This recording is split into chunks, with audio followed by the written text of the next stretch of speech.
എല്ലാവർക്കും നമസ്കാരം.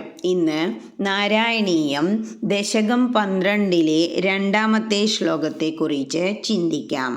ഹരേ നാരായണ കഷ്ടം പ്രജാ സൃജതി മയ്യവനിർനിമഗ്ന സ്ഥാനം സരോജഭവ കൽപ്പയ തൽപ്രജാനാം ഇത്യേവമേഷ കഥിതോ മനുനാ സ്വയംഭൂ അംബോരുഹാക്ഷ തവ പാദയുഗം വ്യചിന്തേത്. ഇനി ഈ ശ്ലോകത്തിലെ ഓരോ വാക്കുകളുടെയും അർത്ഥത്തെക്കുറിച്ച് ചിന്തിക്കാം. കഷ്ടം പ്രജാ സൃജതി മയ്യവനിർ നിമഗ്ന. കഷ്ടം എന്താ പോത്ര കഷ്ടം? പ്രജാ സൃജതി പ്രജകളെ സൃഷ്ടിക്കുമ്പോൾ മയ്യവനിർ നിമഗ്ന. മയി അവനി നിമഗ്ന. മയി എന്ന് പറഞ്ഞാൽ ഞാൻ അല്ലെങ്കിൽ എൻ്റെ. അവനി ഭൂമി. നിമഗ്ന മുങ്ങിപ്പോയി. എവിടെ? വെള്ളത്തിൽ. അതാണിവിടെ ആദ്യം കഷ്ടം എന്ന് പറഞ്ഞത്. സ്ഥാനം സരോജഭവ കൽപ്പയ തൽപ്രജാനാം. സരോജഭവ. സരോജ് എന്ന് പറഞ്ഞാൽ താമര.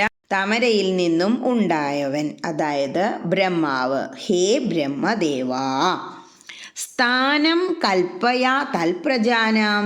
ആ പ്രജകൾക്ക് വാസസ്ഥലം ഉണ്ടാക്കി തന്നാലും. ഇത്യേവമേഷ കഥിതോ മനുനാ സ്വയംഭൂ. ഇതി ഏവം ഏഷ കഥിത. ഇങ്ങനെ പറയപ്പെട്ടവനായിട്ട് മനുനാ സ്വയംഭൂ സ്വയംഭുവ മനുവിനാൽ. അംബോരുഹാക്ഷ തവ പാദയുഗം വ്യചിന്തേൽ. അംബോരുഹാക്ഷ അല്ലയോ താമരക്കണ്ണ. തവ പാദയുഗം അങ്ങയുടെ പാദയുഗ്മങ്ങൾ, അതായത് കാലിണകൾ. വ്യചിന്തേൽ നല്ല പോലെ ധ്യാനിച്ചു. ആര്? ബ്രഹ്മദേവൻ. ഇനി ഈ അർത്ഥങ്ങളെല്ലാം മനസ്സിൽ വച്ചുകൊണ്ട് ആ ശ്ലോകം ഒന്നുകൂടി ചൊല്ലി നോക്കണം. എന്താ പറയണേ? സരോജ സംഭവനായ ബ്രഹ്മാവേ, ഞാൻ പ്രജാസൃഷ്ടി നടത്തിക്കൊണ്ടിരിക്കെ ഭൂമി ജലത്തിൽ മുങ്ങിപ്പോയിരിക്കുന്നു. അശരണരായ പ്രജകൾക്ക് ആശ്രയമുണ്ടാക്കണേ എന്ന് മനുവിനാൽ പ്രാർത്ഥിക്കപ്പെട്ട ബ്രഹ്മദേവൻ അംബുജലോചന അങ്ങയുടെ കാലിണകൾ സ്മരിച്ചു. ഭഗവാനെ സ്മരിച്ചു എന്നു പറഞ്ഞാൽ ഭഗവാനെ ധ്യാനിച്ചു.